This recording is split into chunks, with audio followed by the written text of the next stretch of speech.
Assalamualaikum warahmatullahi wabarakatuh.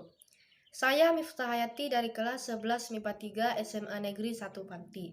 Di sini saya akan menjelaskan pengaruh atau dampak yang ditimbulkan dari pandemi COVID-19 terhadap pendapatan nasional dan pendapatan per kapita negara Indonesia. Seperti yang telah kita ketahui bersama, mulai awal bulan Maret 2020, Indonesia telah dilanda virus corona atau COVID-19. Karena adanya COVID-19 ini, atau yang lebih kita kenal sebagai virus corona, mengakibatkan banyak pengaruh di Indonesia. Dampak yang ditimbulkan karena adanya COVID-19 atau virus corona sangat berpengaruh dengan pendapatan nasional negara Indonesia. Karena pendapatan negara Indonesia berkurang dari tahun-tahun sebelumnya, dikarenakan pengeluaran negara lebih besar daripada pemasukan negara. Apa yang menimbulkan hal tersebut? Yaitu yang pertama, pemerintah banyak membeli keperluan medis seperti APD dan lain-lainnya.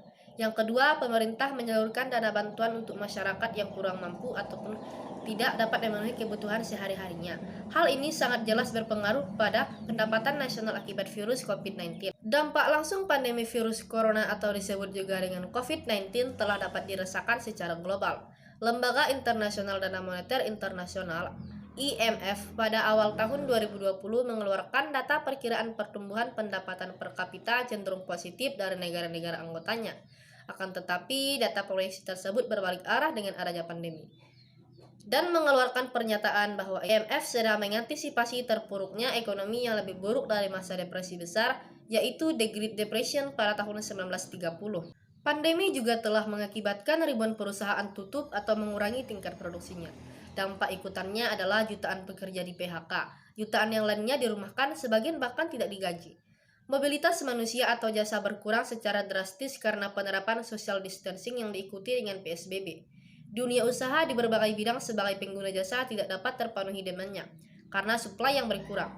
Para pelaku usaha juga tidak bisa memutar uang karena ketiadaan income, terutama untuk pelaku usaha yang masih menjalankan proses produksi jual beli secara konvensional. Pandemi COVID-19 diperkirakan akan menurunkan pendapatan per kapita lebih dari 90% negara ekonomi berkembang, terutama Indonesia. Pendapatan per kapita negara bisa turun ke level pada satu dekade lalu. PDB per kapita 2020 turun karena pertumbuhan ekonomi Indonesia terkontraksi dan di sisi lain jumlah penduduknya bertambah. Tentu hal ini tidak seimbang bagi perekonomian Indonesia, yang mengakibatkan perekonomian di Indonesia tidak stabil.